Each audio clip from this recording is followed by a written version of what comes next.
DNA is the instruction manual for how to build life. From microbes to plants to human beings, it defines us all. The complete set of instructions encoded in an organism's DNA is called its genome and is passed from parent to offspring during reproduction. Information is stored in DNA using just 4 types of molecule which occur in pairs. There are billions of these pairs, organized in a double helix structure that is both strong and compact. These pairs also allow each strand to act as a backup for the other, a remarkably efficient way to safeguard this precious genetic information. DNA folds into paired packages called chromosomes that are stored in the nucleus of the cell. Different species have different numbers of chromosomes. Humans have 23 pairs. Chromosomes contain many genes. A gene is a section of DNA that holds the instructions for a protein. Proteins are essential for life and perform a huge variety of jobs, from controlling the function of a single cell to determining the shape of a whole organism. Within a species, each organism has very similar DNA. In human beings, the difference between one person and another is a fraction of 1%. But it's what makes us individuals, giving us different facial features, hair color, and height. The uniqueness of our DNA can be used like a fingerprint to identify us with an extraordinary degree of accuracy. By reading DNA, scientists have discovered that we share sequences not just with our own species, but with every other living thing on Earth. Chimpanzees, one of our closest living relatives, share about 96% of our DNA. But we also have genes in common with fish, plants, and bacteria. Powerful evidence that all life came from a single universal ancestor billions of years ago. We haven't just learned to read the instruction manual for life, we can rewrite it as well. People have been manipulating DNA since before we knew it existed, selectively breeding plants and animals to bring out desirable traits. Now, genetic engineering allows us to directly alter DNA in a lab, creating new varieties of life. From plants that can resist disease or drought, to bacteria that can mass-produce life-saving hormones. But we don't yet know what all of DNA does. Lengthy sequences make no proteins at all, and have perhaps mistakenly been labeled junk. Some people are worried about these gaps in our knowledge and unforeseen problems they believe genetically modified organisms may cause. What's clear is that the instruction manual for life is more subtle, elegant, and complex than we could have possibly imagined. DNA has revealed many of its secrets, but we still have much to learn.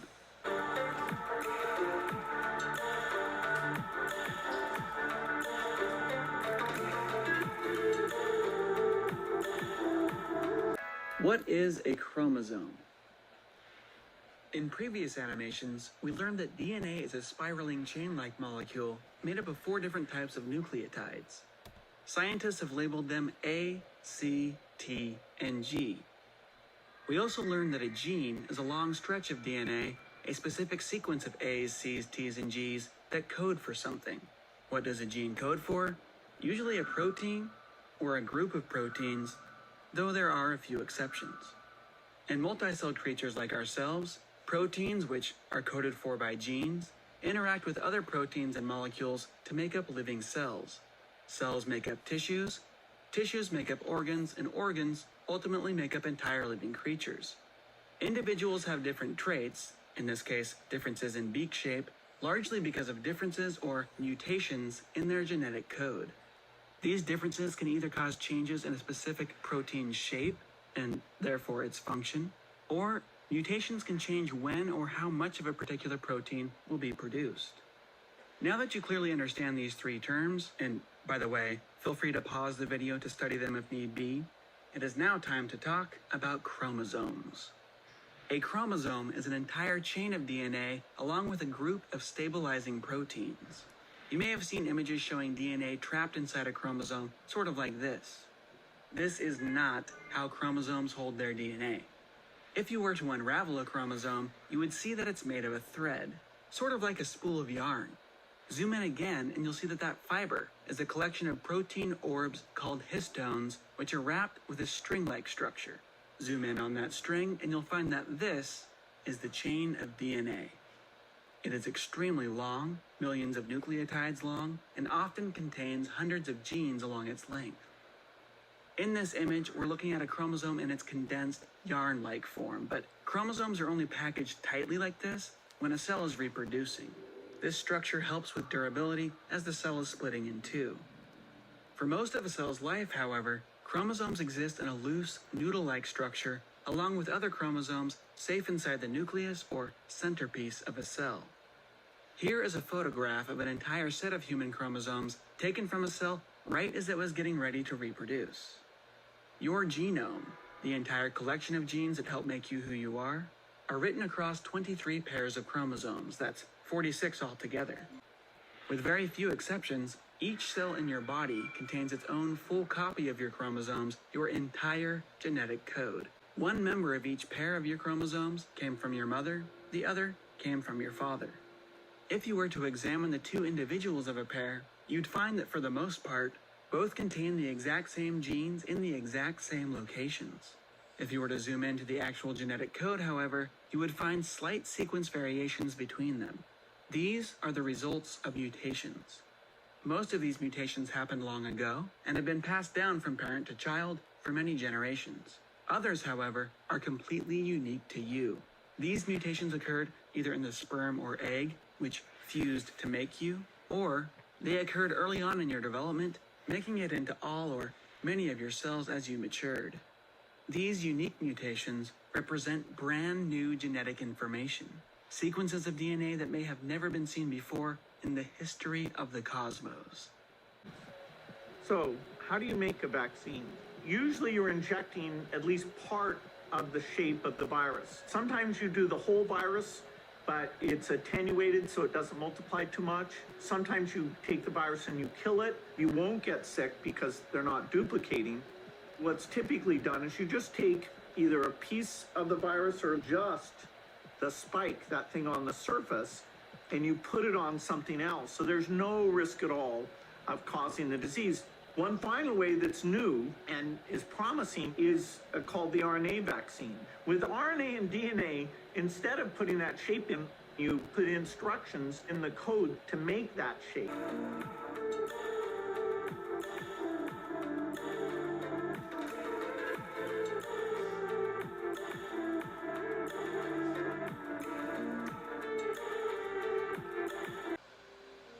The CRISPR-Cas9 system is a tool for cutting DNA at a specifically targeted location. The technique has already revolutionized gene editing, but scientists are always looking for new possibilities. So what else can CRISPR do?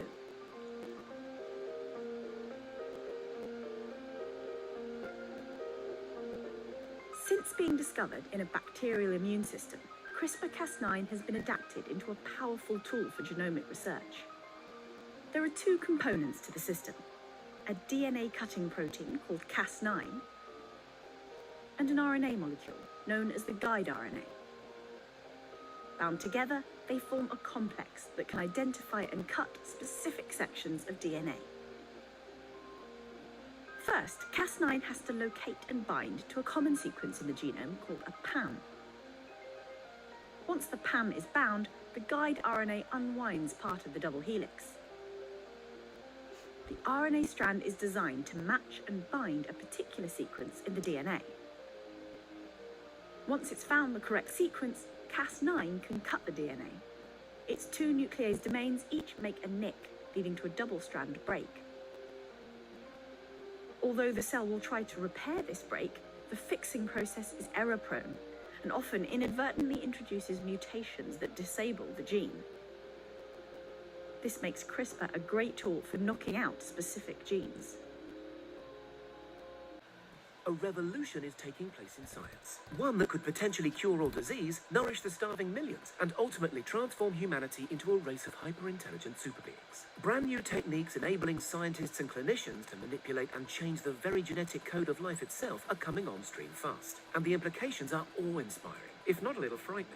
So join us today as we peer down the microscope for a glimpse of just how gene editing can change the world. Back in 2018, a Chinese scientist called He Zhonghui made headlines around the world by announcing the birth of the first ever gene-edited babies. An associate professor and biophysics researcher, he claimed to have used the sophisticated new DNA editing technique known as CRISPR to manipulate a gene called CCR5 in a pair of twins.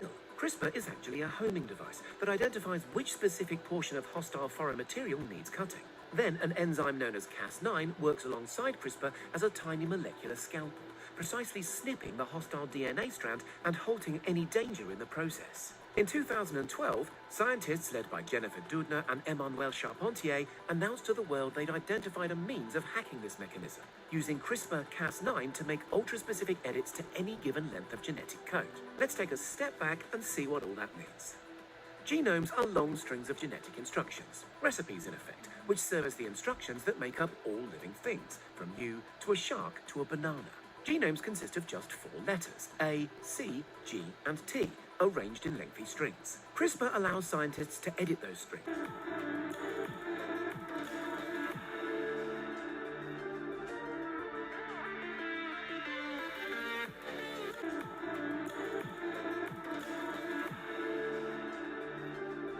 Under a microscope. There are creatures there that you can barely imagine. The oceans are filled with these creatures. It is truly an alien world, the microscopic. Now, just to give you a sense of scale, these are things you can see with your eye. I love this visualization because you start to move in. You start to see quickly go beyond the resolution of the human eye and start to go into the bigger cells like the amoeba, which you might remember from biology, the paramecium, some of the larger cells like the human egg.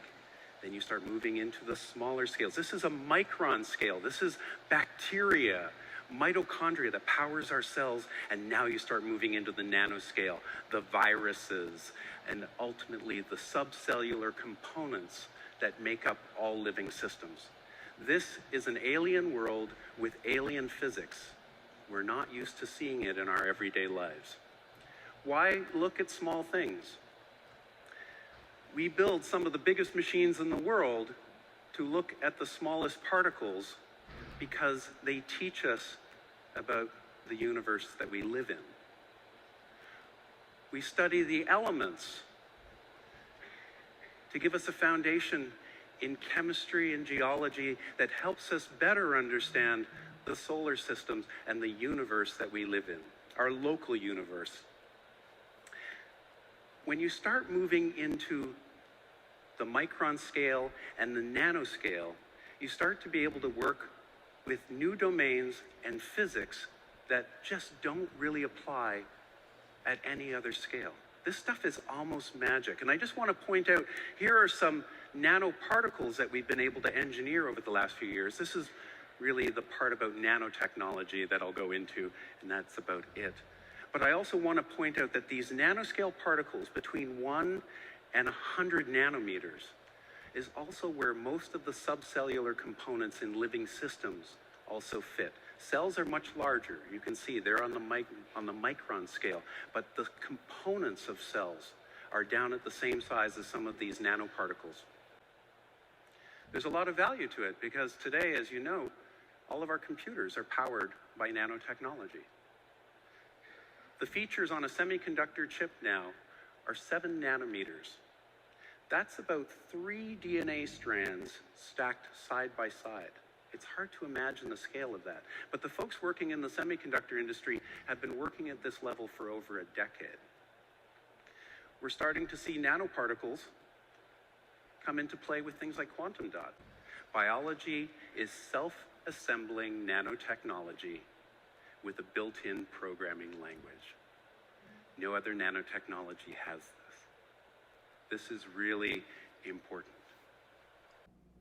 The world is shrinking. There's a deep and relatively unexplored world beyond what the human eye can see. The microscopic world is truly alien and truly fascinating. I'm delving further than the microscopic scale. This is nanotechnology. Nanotechnology means any technology on a nanoscale that has applications in the real world. Nanotechnology is the science of building small, and I mean really, really small. It's pretty difficult to imagine how small a nanometer is, but let's just take a moment to try and wrap our heads around it. The tip of a pen is around 1,000,000 nanometers wide, so nowhere near close. A single sheet of paper is around 75,000 nanometers thick. A human hair is around 50,000 nanometers thick. If each person on Earth was the size of a nanometer, every single person on the planet would fit into a single car. A Hot Wheels car. You get the idea. Nano is super, super tiny. We're talking subatomic. So that's how big, or rather small, a nanometer is. But why does it matter? Why look at really small things? Well, they ultimately teach us about the universe that we live in, and we can do really interesting things with them. When we move into the nanoscale, we can work with new domains in physics that don't really apply at any other scale. Nanoscience and nanotechnology can be used to reshape the world around us. Literally. Everything on Earth is made up of atoms. The food we eat, the clothes we wear, the buildings and houses we live in, our own bodies. How the different atoms in something are arranged determines what pretty much anything around you does.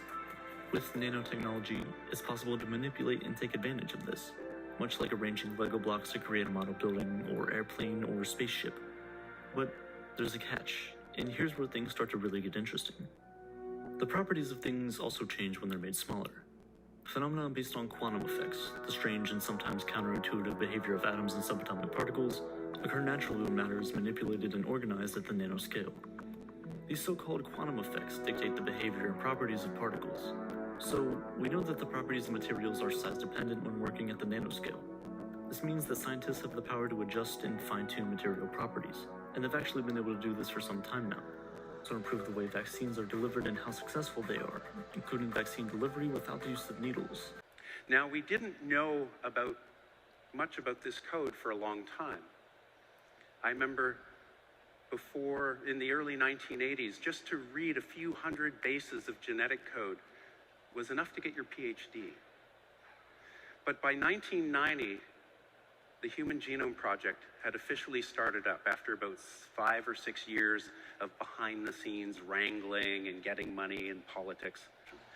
The really fun part, and this is where you might find it spooky, is when you start actually writing genetic code. This is not genetic engineering as you've thought about it in the past. This is more like software engineering. This is when you sit down and you go, I want to make something. Here's my design. How do I go and put it together using this incredible new tool of life and the code that powers it all? And by the way, if you guys work with computers, you know how weird it is, that how many languages you need to know, how many protocols you need to have, how many libraries you need to install. With life, there is one code.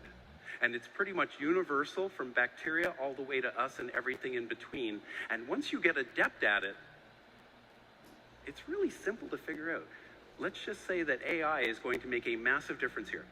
Now, in the last decade or so, we've created a new branch to the tree of life called Synthetica. It's a horrible name. Let's just call it intentional design. And we only have 3 basic tools to start working in this medium. One of them is evolution. Pretty straightforward. The second one is editing, making small changes to a large existing genome. And the third one is actual design, when you start from scratch and you build from the bottom. But you guaranteed, if you don't know how to design something in life, you can drive it to a certain target. We're going to be doing this all over the world as we start to need organisms to meet new human requirements. Jumping ahead to editing, you've probably heard a lot of about CRISPR in the last 5 years. This is a tool that just popped up out of nowhere and allows us to do gene editing, genome editing, really fast, really cheap. It's basically copy-paste for DNA. But it's when you get to design that things get really interesting. This is when you really start building intentional creatures. Today we have companies like Twist, based out of the San Francisco area. They print DNA. They essentially have a 3D printer for the DNA molecule. So if you can design the genetic code, you can just print it and then install it into a living organism.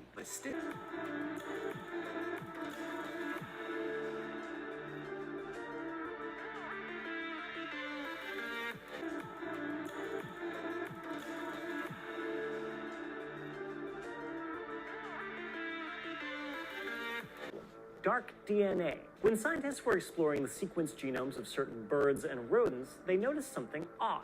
A sequenced genome means everything is laid bare, and yet certain DNA sequences were missing, which was weird because these DNA sequences were very important. They controlled the production of leptin in the birds or the secretion of insulin in the rodents, genes that the scientists knew had to be there. Otherwise, they'd have some mighty obese birds and dead rodents on their hands. What's more, the scientists studying the rodents found the products of the missing DNA sequences in their cells. So they deduced that the genes weren't missing, but were somehow hidden. They dubbed these elusive sequences dark DNA. Sounds spooky, but the reality is this dark DNA may be more of a blind spot in our DNA sequencing technology than anything else. A closer look at the rodent's genome found a heavily mutated section with abnormally high amounts of guanine and cytosine, two of DNA's 4 base molecules, called G and C for short. It turns out GC-rich sequences are difficult to detect, so the researchers missed this mutated pocket of DNA at first. This dark DNA raises questions about how quickly mutations occur, and what genes we may have missed when we sequenced other genomes like our own, which is crazy to think that there could be more DNA in us than we realized, especially when you consider that we only know what about 1 to 2% of the stuff we have found does. Those sections code proteins that have some function. The other 98%-ish doesn't make anything, and so we don't know why it's there. This vast amount of genetic code has also been referred to as DNA's dark matter. Apparently, biologists love the dark matter analogy, only the kind we're talking about now is the opposite of the first example. Instead of knowing what a gene does but not finding it, we found a lot of genes but have no idea what they do. Slowly, though, we're chipping away at that riddle too. It appears that a lot of this non-coding DNA is still helpful for regulating gene expression, making sure that the right cells have the right hardware, like hemoglobin in blood cell precursors and ion channels in neurons. Some of these sequences are almost identical across different species, like humans, mice, and chickens. Considering we've been evolving separately from those species for up to 200 million years, researchers concluded that these sequences must somehow be vital to our survival. When researchers deleted 4 of these genes in mice, they found abnormalities in the mice's brains and wondered if mutations in these overlooked non-coding sections of DNA could be responsible for brain diseases like Alzheimer's. So there's a lot of DNA to parse through, and there could be even more we just haven't found because of limitations in our sequencing techniques. Our genomes are still a pretty dark and mysterious place, and more research is needed.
Now, every single minute, your nervous system picks up millions of bits of information. Your sensory neurons or sensory organs pick up this information and send it to the brain and spinal cord. Here, this information is integrated, or it's made sense of, and they decide what they want to do with this information. Once they've decided, they send a signal out to various muscles, glands, and organs in order to enact some sort of change. So what I'm saying is that the nervous system is a complex communication network.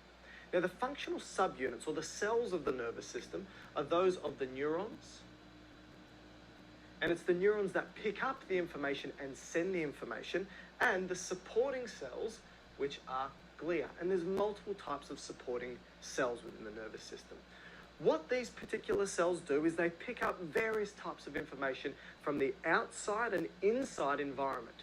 And the types of information they can pick up is information on touch, taste, tickle, temperature, pain, pressure, sight, sound, stretch, and concentration.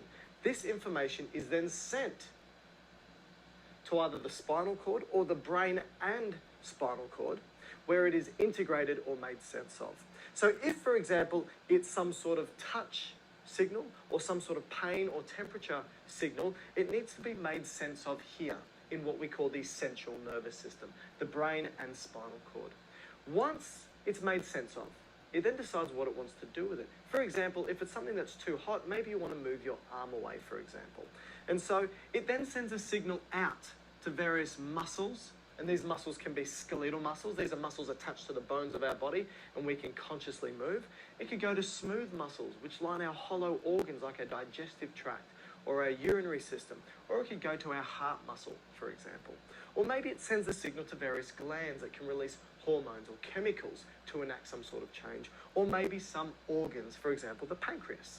And so what's happening here is that the information that's picked up is sent toward the nervous system, or the central nervous system, brain and spinal cord, and this is called an afferent signal, sometimes termed a sensory signal. So all sensory signals go in. Then the signal that goes out is called an efferent signal, also known as a motor signal. And so all motor signals go out.